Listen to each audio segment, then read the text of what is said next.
Like I said, this is Kritiks 101. This is for the purposes of the recorder. Apparently I'm being surveilled by more than just the state at the moment. But I'm cool with it because it's for educational opportunities. So I just kind of want to overview this by saying that there is a ton of different ways to run a criticism, and I am going to teach the way that I like to run them when I was a debater. And and there's a very specific format for that. People will tell you a lot of things that are not true about critiques. For example, that they are for cheaters, or that they are evil, or that they are the easy shortcut to winning a debate round because you steal all of the offense in the LOC. All of those things are not true, and criticisms, I think, are probably more susceptible to being lost for two different reasons. The first is that they involve many more pieces of paper than a disad or even like a very complex disad counterplan strategy, which means that there are more places where there can be holes in your argument and places that you can lose. But I think also additionally, there are a lot of really awful criticisms out there where people write criticisms that are not very good, and then that also makes those people very susceptible to loss. That being said, critiques are a very strategic and I feel very ethical way to participate in our beautiful activity. And so I think what I'm going to do is I'm going to talk about the basic outline of a criticism, then we can do some questions. I'll go through each of those steps, and then we can talk about really common criticisms, how to run them, how to answer them. That's cool with everyone. Cool. Okay. So framework, this is how I learned how to do it. Again, there are other ways to do this, so if you see it and run a different way, it's not wrong. It is just someone who was coached differently, and you should definitely talk to them about why they do their criticisms that way. But for me, the first step, the first sheet is always a framework. And then we have a thesis.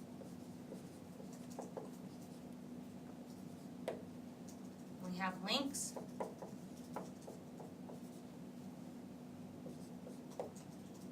We have impacts. And lastly, we have an alternative.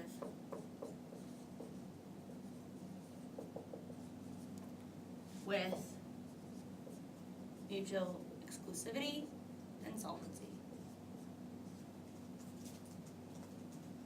So sometimes people merge this link concept with this thesis concept, and sometimes people don't run a framework, and sometimes people put their alternative on top of all of these things, and that's ways in which it can vary. But additionally, the process of flowing a criticism is very different for a lot of people. I flow it. The reason I break it up this way into 5 sections is that's how I flow it. My framework is one sheet, my thesis is one sheet, my links, my impact, my alternative with mutual exclusivity and solvency.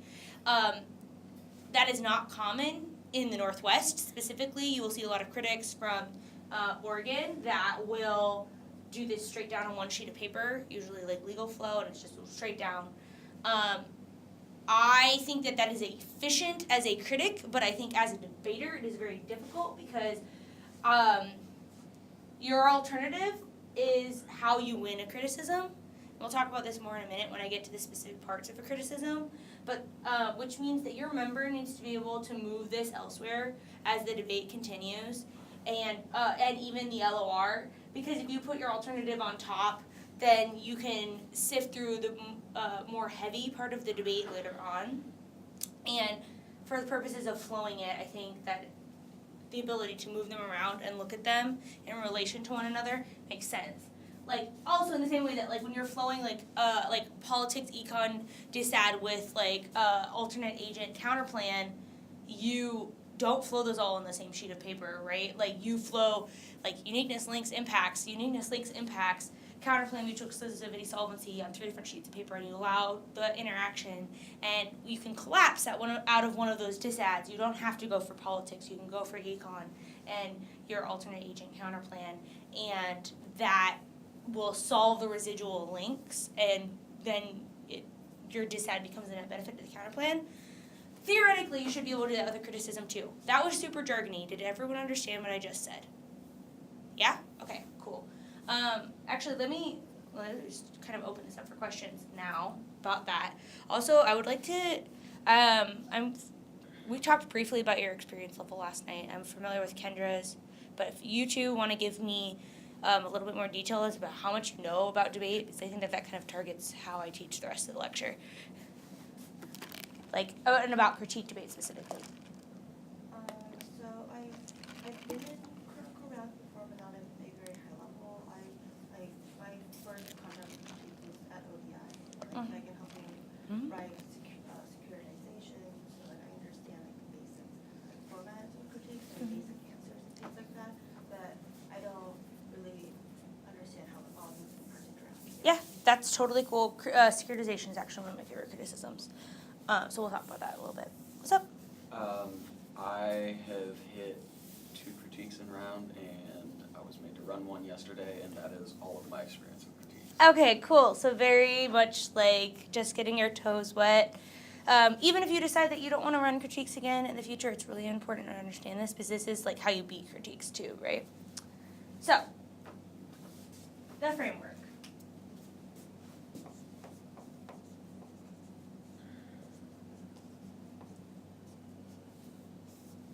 Framework is the theoretical underpinning and justification for running the framework in the round. A lot of people will say that you do not need a framework because frameworks used to be, say, 7 to 10 years ago in Parley, people saying, I am allowed to run a criticism, you should let me talk in this way, in this space, and criticize an underlying epistemology or ideology, because that was not okay. Nowadays, it's pretty widely accepted that criticisms are okay, particularly in regions like the Northwest or at NAU, where people run critiques like all the time. You see them like several times a tournament, you're gonna see a critique. And so some people argue that a framework is not necessary because they're of the commonality of that. I, however, disagree with that because I think that the framework is a really great opportunity to establish offense from the get-go and frame the debate from the first constructive, either in the LOC as it's most commonly performed, but also in the PMC as well.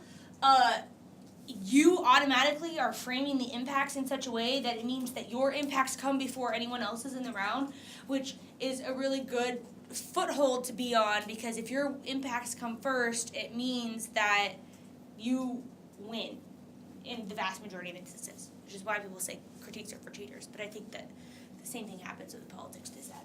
We can talk about that later if you want. So, framework. I think there should be 3 goals of a framework, and it should be no more than 5 points. These are just, again, my philosophies on that. But the 3 goals of a framework, the one is your vision of debate.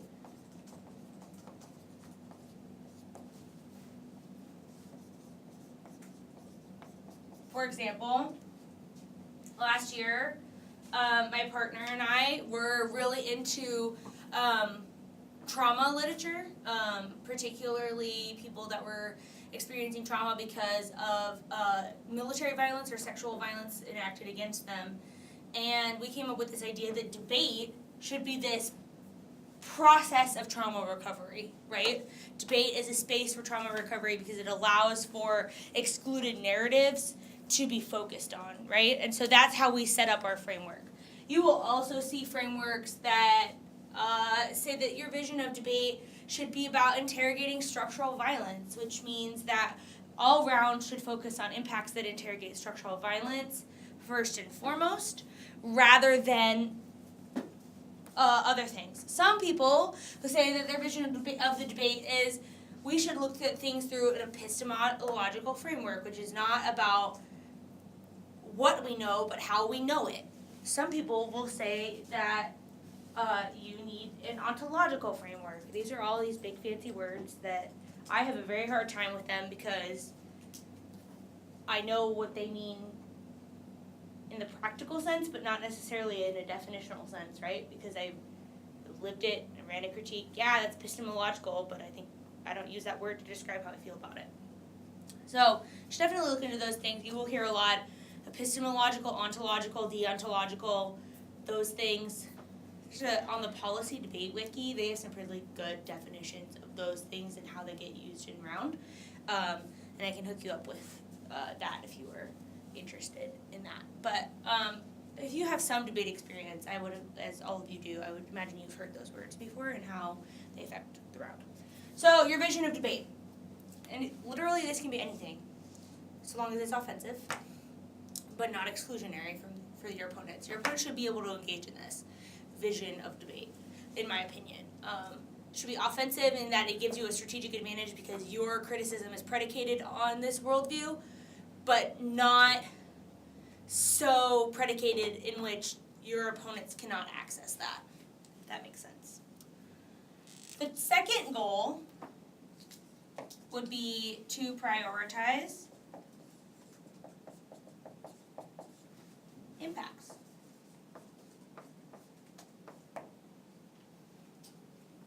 So we'll back up a little bit to what I said about structural violence.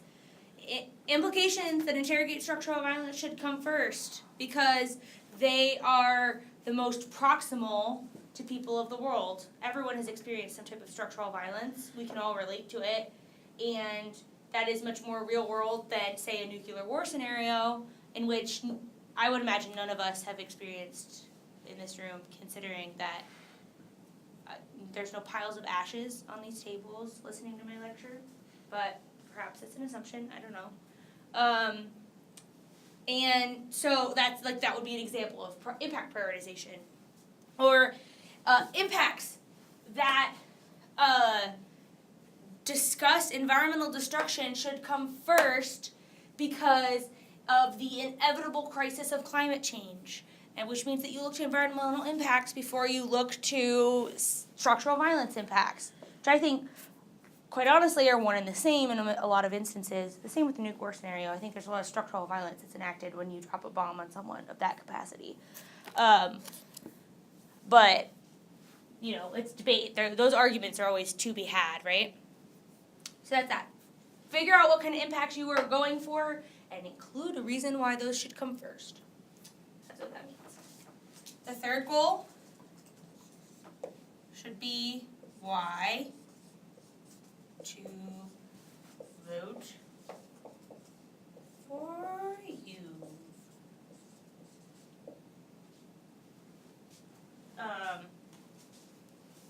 At the end of today's debate, you will be voting for Buckalicious because our advocacy best deconstructs debate hegemony, hypermasculinity in debate, whatever reason, why you are voting for that person. You can tailor your framework for the specific criticism that you are running, in which these three goals are attained in a very hyper-specific way. If you're running deep ecology criticism, you might want to talk about deep ecology and your relationship with the environment and all three elements of this. You might also want to write kind of a generic version of this that can be used for every criticism. The advantage to the latter is that you can memorize it, you know what's up. Your LO could theoretically have their framework memorized, and that saves you 10 minutes in prep, which is often a really awesome thing to have in this activity. The disadvantage to it is that eventually teams start understanding that you are using the same framework and will either tailor their arguments to be competitive with your framework, or they will run specific framework procedurals in which they can exclude your framework from the round. And I think honestly, that's not a bad thing if people start tailoring their arguments to engage with your criticism. It means you have better debates because you're on the same page about framework, which means that these first 2 points don't matter. It's just about why you should vote for us as opposed to the other team, which can be viewed in a much more traditional net benefits calculation, which makes your critic's job easier because it is often a much more familiar place in which a critic settles the debate. So that's framework. Questions? Comments? Concerns? Cool. Is it alright if I erase this section?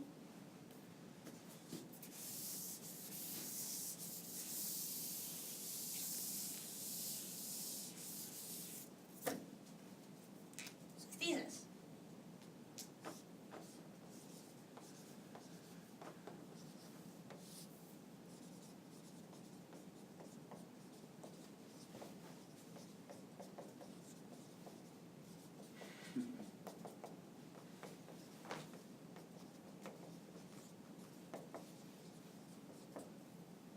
So the purpose of a thesis is to identify what the fuck you are talking about. So, for example, if I was running a criticism of capitalism, my thesis should probably, in the first point, give a definition of capitalism. I should probably then point that first point with a warrant explaining the effect of capitalism on real people. My second point should probably be talking about capitalism in the way that the debate has been structured because of the way the resolution is and stuff like that, with a warrant about the kinds of people that we're talking about in the debate round and how they're affected by capitalism and how it's really bad and those kind of things. So your thesis, I think, in a lot of debates, the thesis becomes one of the least offensive pieces of paper within the criticism because your LOC will spend a good minute 30 seconds explaining what the fuck is going on, what are we criticizing, and then that then gets condensed by the time that the MG talks, and it is just this central concept rather than the nuance that you idealistically want to articulate in the thesis, right? You should have really nuanced, really hyper-specific warrants in your thesis, which mean that you have the ability to, extend them in the MOC, which is really strategic, because often if you have warrants and theoretical arguments built into the criticism, you can use them against the MG offense that is placed on your criticism.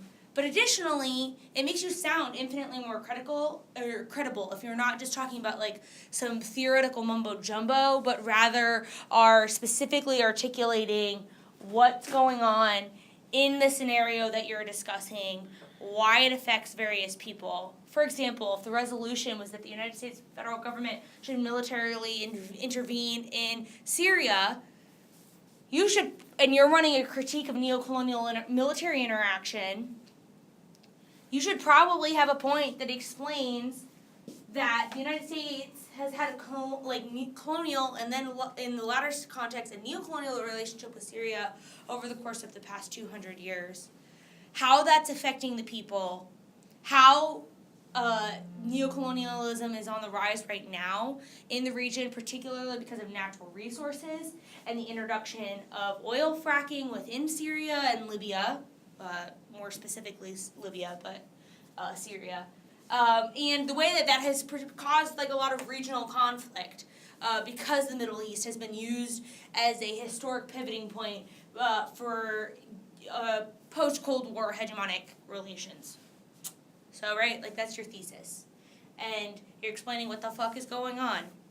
And I feel granted, my undergrad is in history, and I've had a very critical focus in my history education, which means that, for me, thesis is about linking history to the history of the situation to the present.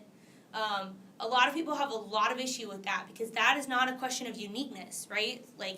If making arguments about what existed in the past and what continues to exist is way of linear disad functions, right? Because when your uniqueness is not things are really good right now, but rather things are really bad right now, and then your impacts say things are really bad right now, it is a linear disad, which in a lot of ways is what people will say a thesis is, right? Is linear uniqueness. I don't think that necessarily is true. You can build uniqueness points into your thesis.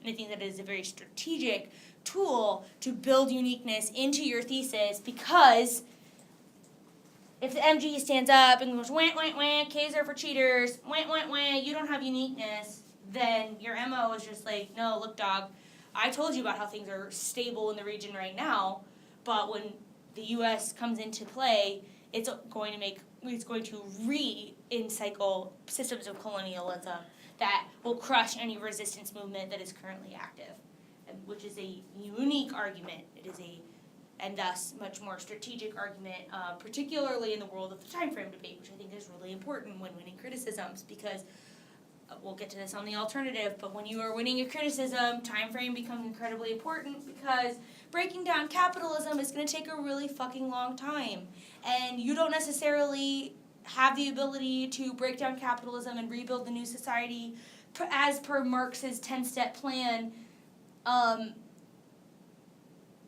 overnight. Like the plan can pass overnight in the world of fiat, just logistically speaking, right? And then the effects of plan will take a while to come into existence, and so of course it's open to debate. Like literally, there's nothing set in stone in this activity, which is part of why I love it, because it means that you have this ability to live in that flex, and that's how you win debate rounds, is living in that flex. So cool. Is that any questions about thesis or theses? Cool.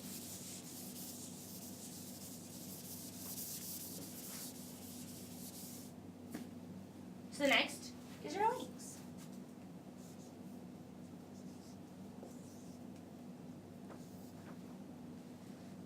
So for me, this is something that should not be tricky at all, but it was always tricky for me.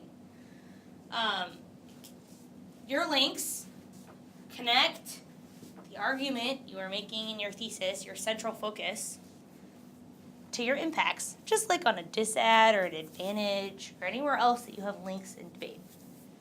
However, criticism links are not just like the plan passes, internal link, some stuff happens. Criticism links are often just function as links, and you build your internals in as an A point.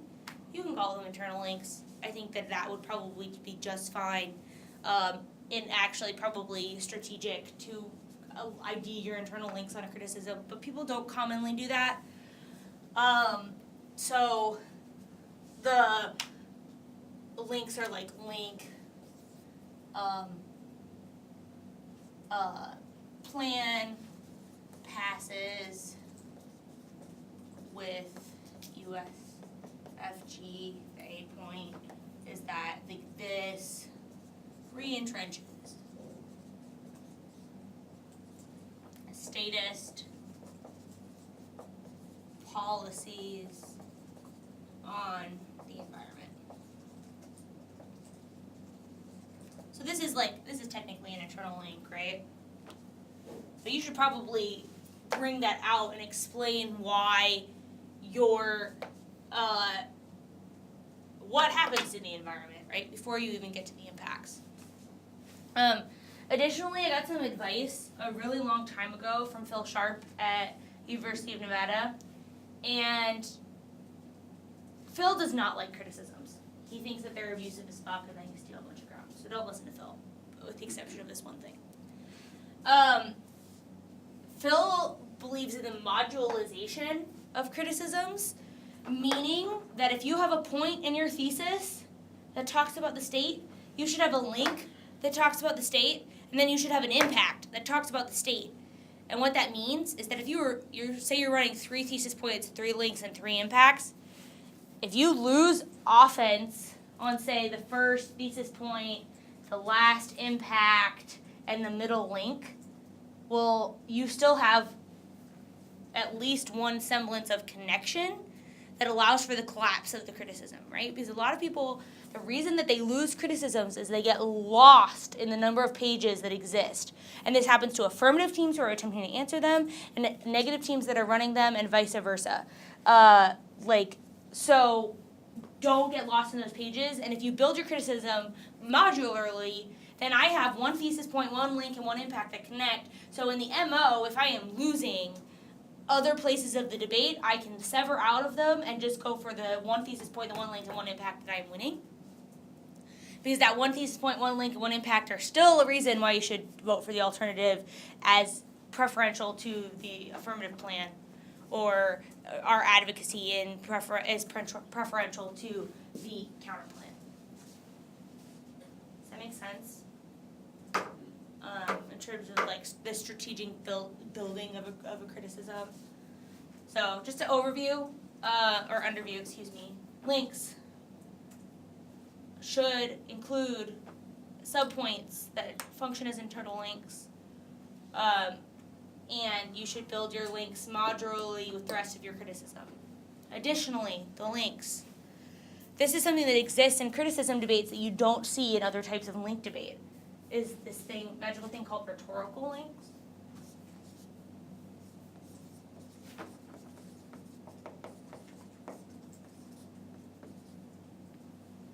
And rhetorical links are predicated on what your opponent said. So if your opponents are talking about militarily invading Syria, and they start to use some language about how this means that we get to liberate Muslim women from their evil brown oppressors that make them wear hijab, which is not true in Syria,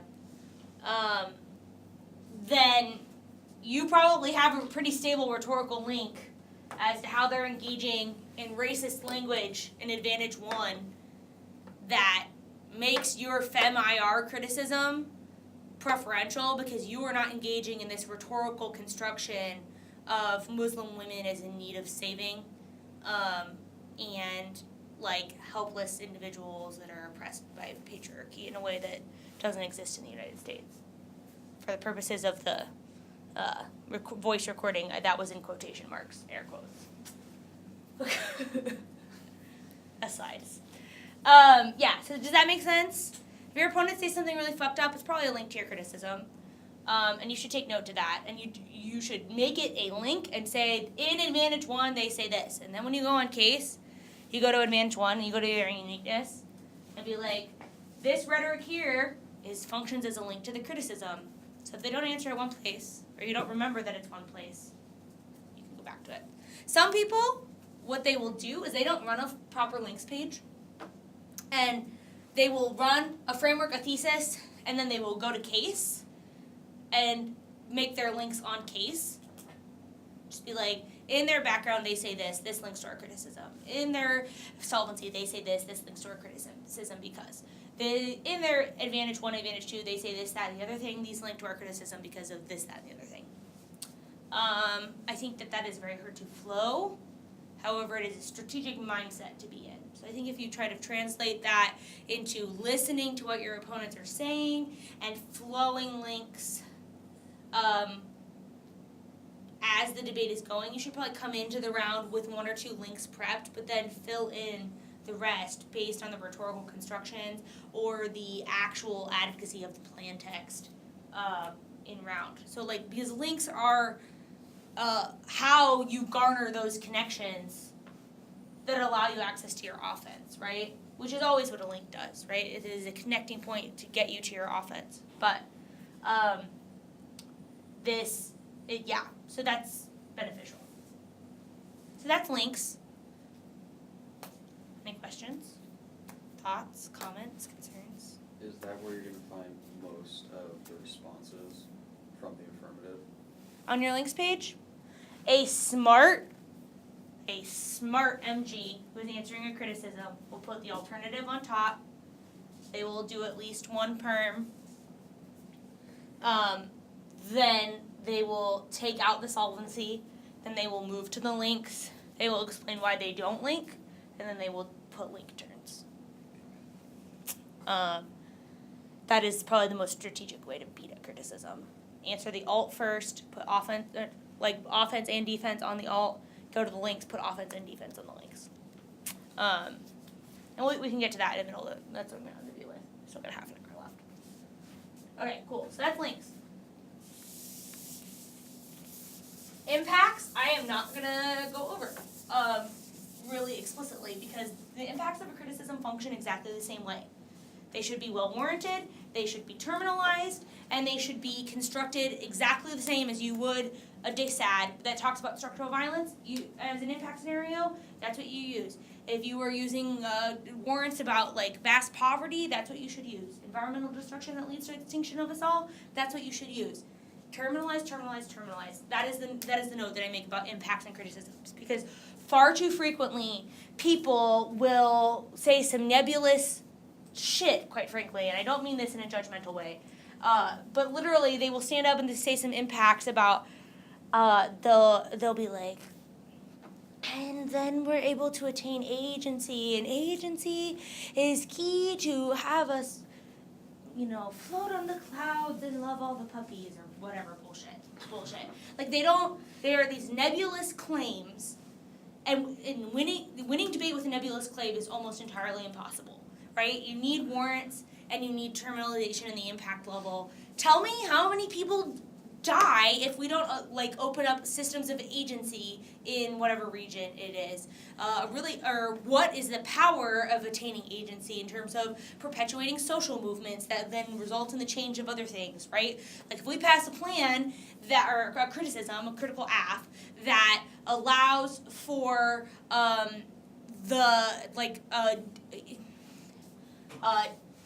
better protections of trans people in the military, and you just have some impact bullshit about the agency of trans individuals and joining the military and being successful. That is not nearly as offensive as talking about how that creates this new space for those people, which then results in cyclical effects and opens up more spaces for other people in the long run or whatever. I probably wouldn't run that plan because of how I feel about the military, but I'm trying to be open in my teaching style. Does that make sense? That do your impacts like you know how to do impacts. I know you all know how to do impacts. And you could write some baller critique impacts that can be critical, but they can also be terminalized, which means they're offensive. Or they can be used offensively, I guess is probably a better way to phrase that. The alternative. The alternative is the bread and butter of criticism.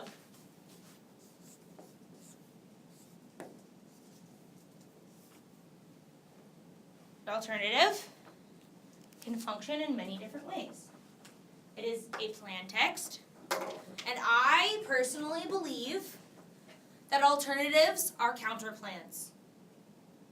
I know that this sounds really silly, but there are some people out there who don't think alternatives function the same way as a counterplan.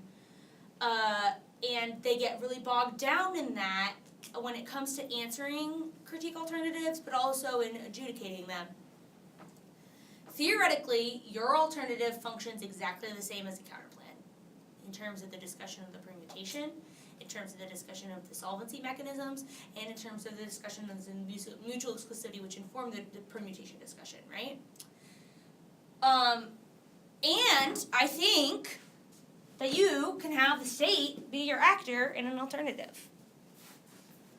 I run this critique of neocolonialism. And then I have the European Union do something instead, alternate agent counterplan that avoids U.S. hegemonic colonialism. Now, granted, that is a very susceptible argument because I think the EU engages in very similar neocolonial relations with, say, the Middle East and Central Asia, like the U.S. does, which means that there's probably not a unique net benefit to that strat. But it is possible if there's a reason to do it. You can also engage in an alternate actor counterplans that operate outside of the state. A really common one back in the day was, so what's it called? It's NAM, is what it's abbreviated to. The non-aligned movement. It's a group of 70 some odd countries that allied during the Cold War in opposition to allying with either Russia or the United States or the USSR and the United States. And it's predominantly third world nations. But the problem with using groups like the non-aligned movement is that they don't really have the infrastructure or the bureaucratic existence to exist in the need for an alternate agent counterplan, right? They're not the most solvent agent, but there are other agents out there that you can use, the Syrian Red Crescent, just like the Red Cross, but obviously works in Muslim countries, Red Crescent, helping people out, or whatever. So you can totally run a counterplan as your ult. That is one type of alternative. The other type of alternative is the rejectional, where you would say something like, reject the process of exploitation perpetuated by capitalism by voting for NAUSV. And then you would give your solvency about how baller rejection is and why that matters. You should probably give a definition of what rejection is and what it looks like in this context in your solvency. For example, rejection in this instance is a complete dismantling of capitalism for the purposes of the round or the purposes of the future or whatever you want, up to your discretion.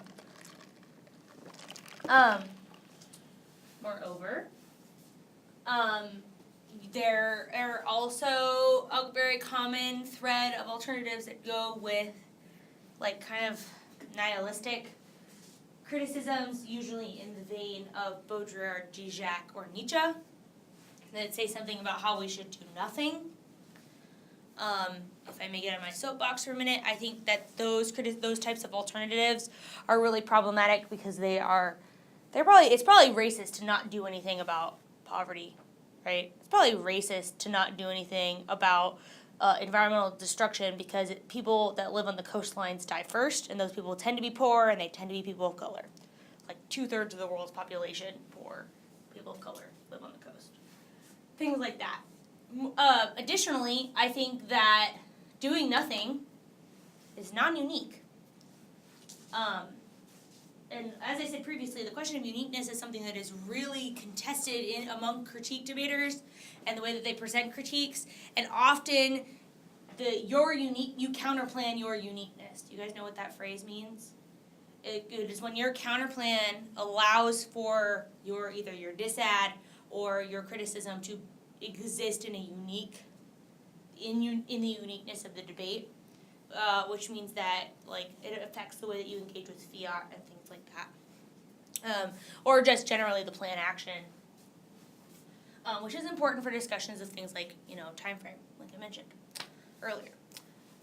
I don't think that it is a unique alternative to do nothing. The people already are apathetic as fuck. We don't care. We don't do things about immigration or whatever. And I am a guilty party of this. And this is just, like I said, a soapbox moment. So, I think that if you're coached on how to do those things, they are very strategic. But I personally don't care for do nothing alternatives. I think that rejection or a straight up counterplan are more strategic. Another vein of alternatives that you will hear is the phrase embrace. Like, embrace the process of poetry as a means of deconstructing heteromasculinity. Or hetero, whatever. You hear shit like that sometimes. I think that that's really problematic because I think that it is very susceptible to permutations. I can embrace this new idea and enact the plan at the same time, right? Unless you are really, really winning that link debate and proving that your link functions as a disad to the perm, then there is not really a reason why I can't embrace something as an individual and do something as a state at the same time. Other people will say that reject is the same deal, right, where they're super permeable. But I think that if you build your solvency of rejection in a certain way, then that means that you can circumvent that. Like, Nick and I, when we debated together, would run a fat block about how rejection is a totalizing, polarizing action, and that social movement theory says that polarization is essential to create new social movements. Really great example of that would be Malcolm X, right, who engaged in this mass form of polarization. He separated himself not only from the Black Power movement that was existing from Martin Luther King Jr., but also he separated himself from a lot of other groups, and even eventually the Nation of Islam. And people know who Malcolm X is, and they know what he believed because of this radical polarization that he engaged in. That would never have worked if it had been combined with a lot of the other contemporary social movements at the time. Moreover, the antithesis to that would be Cesar Chavez, who didn't polarize. The only thing that Cesar Chavez was really a stickler about was that we should stop immigration into the United States, that we should only let farm workers that currently live here do their thing, which is problematic and racist, but I guess maybe not racist, it's elitist, that's probably a better word for it. But that is not my point. My point is rather that Cesar Chavez made a lot of concessions to a lot of different people despite the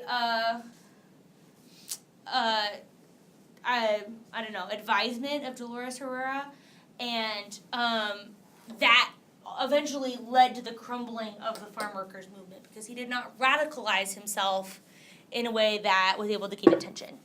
So I think there are a bajillion and 10 warrants about why polarization is awesome. You should read some social movement theory lit if you're interested in running reject criticisms, because I think that they function as a really good way to prevent permutations from functioning. This polarization argument is a disad to any perm that you write, because a permutation means that we are no longer polarizing the movement. The movement is now engaging through the mechanisms of the state, through the mechanisms of the conventional predominant ideology, which means that the problems of society, whether it be statism, capitalism, hegemonic masculinity, any of those things that people run criticisms on, then become the lens by which the alternative is performed via the permutation, which is probably bad, as per the impacts that you already gave me about why engaging in those things are bad. Does that make sense? I know that was really long-winded and kind of jargony. Are you getting that? Cool. So, alternatives, there's a bunch of different ways to do them. So, solvency. I kind of already started on solvency. Solvency. It should explain what the heck you're doing. Should be your first point. What are you doing? What? Worldview. Sometimes you hear debates, people are like, tell me what the world looks like post-alternative. You should probably include that in the very beginning of your solvency, so that when people are like, your MG stands up and it's like, they don't give us any reason why the world will be a better place. I don't know what the world looks like after the alternative. And you're like, no, doc, I told you. This is my worldview post the criticism. This can also, later when the MO is exercising this, be coupled with the worldview that you establish via your framework, right? If you have a consistent worldview, that probably means that you have a pretty decent idea of what the world looks like after your alternative. Your solvency should also explain why your methodology is best, I feel. That's hence that rant I went off on about rejection and polarization and social movement theory. I think that that's a really good lit base to draw from when you are explaining how it operates and why it is good.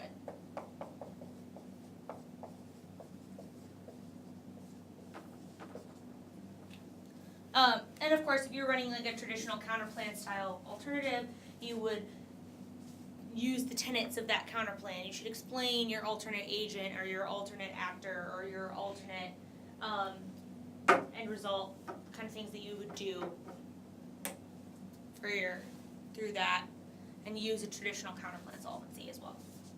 And if you guys have more questions about that or the way the perm debate functions, we can talk about that. So,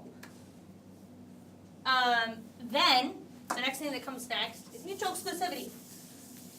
Mutual exclusivity is more important in critique rounds than any other round, because the way you beat a critique is through the perm, which means the way you win a critique is by making sure that you can't be permed very easily.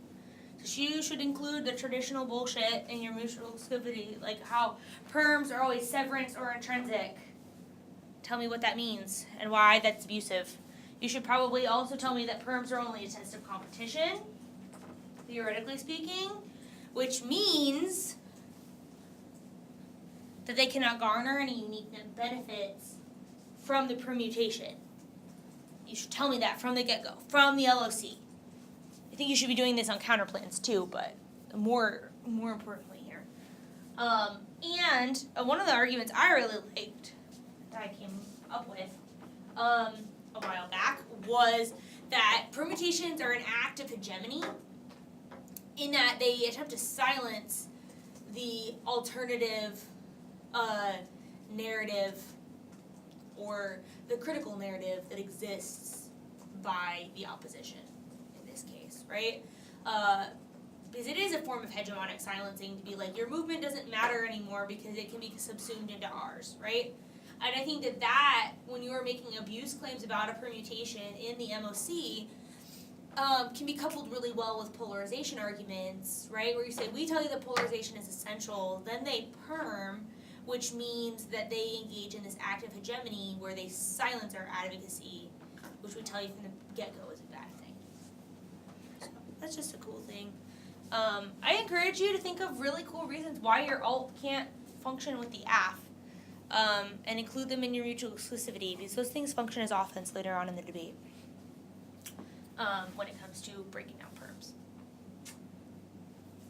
Cool. So that is how to do a critique. I have about 10 minutes left, if that clock is right. Let me double check. Yeah, I do. And so I've kind of talked about the different things that you need, what you need to do to beat them. Do you have more questions? Do you want to talk about? Okay, go ahead. For alt solvency, can you run through some of the common methods that? For alternative solvency? Yeah. So alternative solvency, I think, as I said, first and foremost should explain what you're doing, right? Like, when I say that you can reject hegemonic masculinity by voting for an AUSD, by first putting my solvency, you need to explain what the fuck I'm talking about. I should probably have already given you a definition of hegemonic masculinity in my thesis. And I should probably then give you a definition of what it means to break down that process. I should also give you reasons in my solvency about why signing your ballot for me is crucial to that process, right?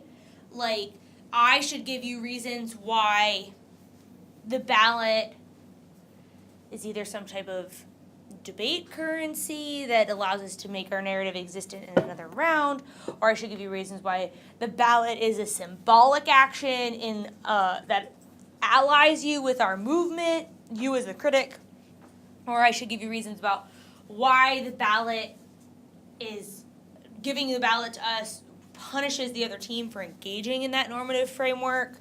I don't really like the term punishment. Absent like maybe a BDSM criticism, but because I think that that's problematic. Like, you shouldn't be punishing the other team. Like, wins and losses function in the world, right? But that's just kind of my worldview of debate, and not necessarily set in stone.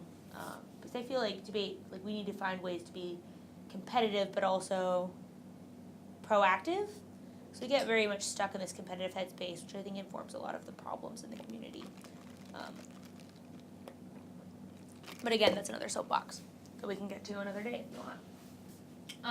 So does that clarify that, or do you want more information beyond that? No? Okay. So let me give you kind of like a list off the top of my head. We can kind of brainstorm if you guys are interested of different types of criticisms that exist that you can either learn how to write or you can learn about so that you can beat. So often you will hear people talk about like really heady things in Parley, and because we don't have cards, you can't actually read the card of person. People will run arguments, say from the like postmodernist perspective of Baudrillard. I never really liked those criticisms because I don't really like postmodernism. But a really good literature base to read to answer Baudrillard is historical materialism. And the thesis of that argument basically is that the material conditions of oppression exist in a historical temporal context, but they also exist in a very real world context. And people are starving, you need to deal with the fact that people are starving rather than dealing with this intellectual construction of what is starvation. That is not the question. It is that this is reality. Reality exists in a concrete fashion. And how do we deal with that? And maybe that's not the best explanation of it, but that's at least how I used to explain it to debate rounds. You will hear a lot of environmental criticisms, such as deep ecology. And deep ecology, the central thesis of that argument is that we are all interconnected and part of the environment, and which means that we have to revert to being part of the environment again. A good answer to that is about constructed environments and about how like people that are from cities and urban populations exist in an environment. And to say that that is not an environment has a lot of classist or racist implications. It is also not functional within a historical materialist framework. I really like historical materialism. I should include that. Moreover, you will hear a lot of criticisms that are either CLS or CRT, that is critical legal studies and critical race theory.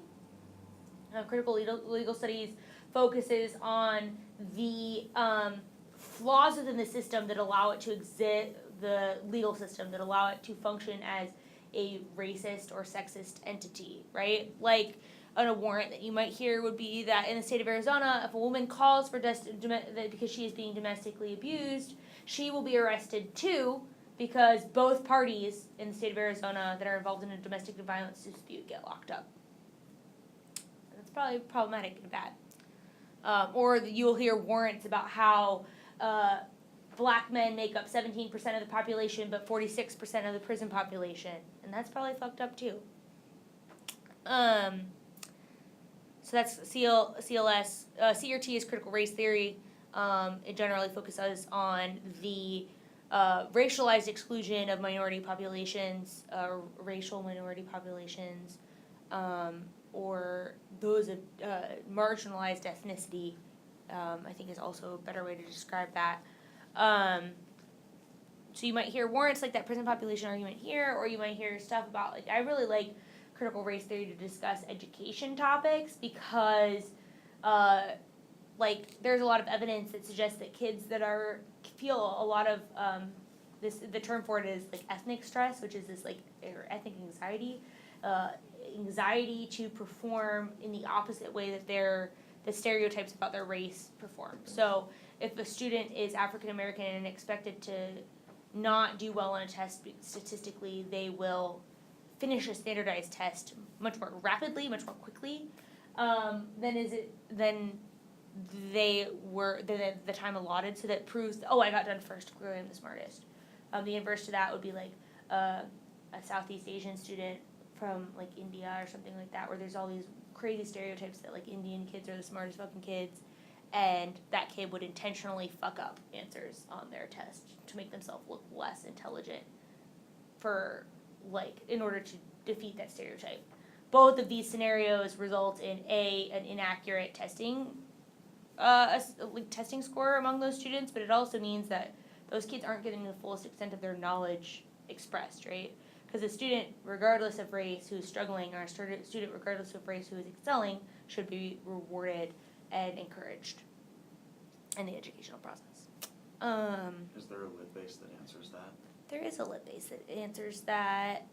So usually, if people are going, they're like myopically focusing on race, I think feminist literature, particularly third wave women of color femme, is a really good lit base to answer that, particularly Bell Hooks, lowercase b, lowercase h, because she talks about like intersectional discussions where race, class, gender, sexuality, etc.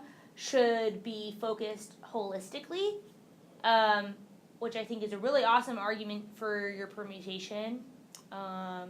You should also be making offense as to how, like, what it means when they exclude discussions of gender or sexuality, and the effect of the debate round.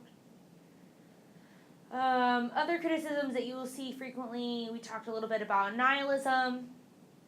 Nihilism, your alternative is always going to be non-unique to not do things. That's not offense, but I think it's important to remember. Additionally, like, you should be able to just straight impact turn. Like, suffering's fucking bad, yo. We should not suffer. And here's a bunch of warrants as to why. I think that's probably the most offensive strategy to do that, is just go for straight impact turns to a Nietzsche criticism, or even sometimes some variations of Zizek that imply a nihilistic attitude. Is there a lit base? Again, sorry, I'm just looking for. For what's your the impact response turns? to this.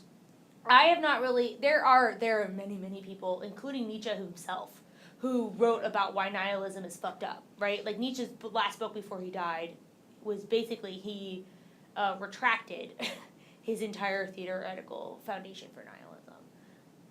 It is very hard to read and very hard to get through, so I would read summaries of it instead, because, so that is definitely something that exists. And I don't remember the name of the book, I'm sorry. What else? Is there any other kind of criticisms that I've not mentioned that y'all have seen? Militarism. Yeah, okay, so militarism and FemIR, you see a lot also.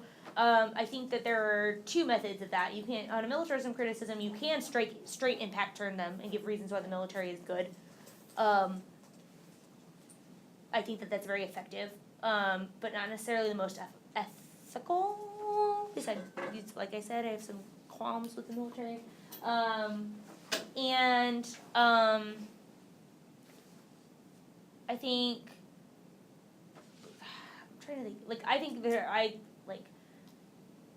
my instinct would be to out-left militarism criticism by going further beyond and running like anarchist literature against it. Or go hard right and straight impact turn and say military good. The same is probably true of FemIR impacts. I would be careful in your language for that, because you might relink yourself if you engage in pro-military language.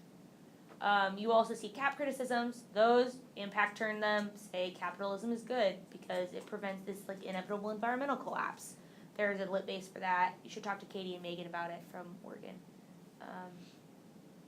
I guess technically Katie's not at Oregon anymore, but she and I have had great conversations about impact turns to cap. And that was the other thing. Oh, we talked about securitization in the very beginning. I love securitization. I like to run securitization from an anarchist framework, which is really far to the left. So the most effective way to answer it is to go to the right and say, yeah, the state is good. We need some form of state involvement. And I think there's ways to talk about state managerialism that doesn't link to securitization. I think that just means you have to be kind of careful in your rhetoric, and it was something that you should read a lot. And if you're interested in securitization criticisms, there's this book called Seeking Security in an Insecure World, which just gives excellent warrants. Chapter 9 is all about cyber terrorism and cyber war, and was the foundation for all of the criticisms I ran. And then I applied anarchist literature to that and extrapolated from there, and would run alternatives about radical hacktivism, why you should engage in hacking. The Digital Zapatistas is a good organization if you're interested in digital, if you're interested in hacktivism or security type topics. There are others as well. So we should walk and talk if you guys have any questions. Unfortunately, they probably won't get recorded, but so that's that. Thank you for coming to my lecture. I had fun. I hope you did too.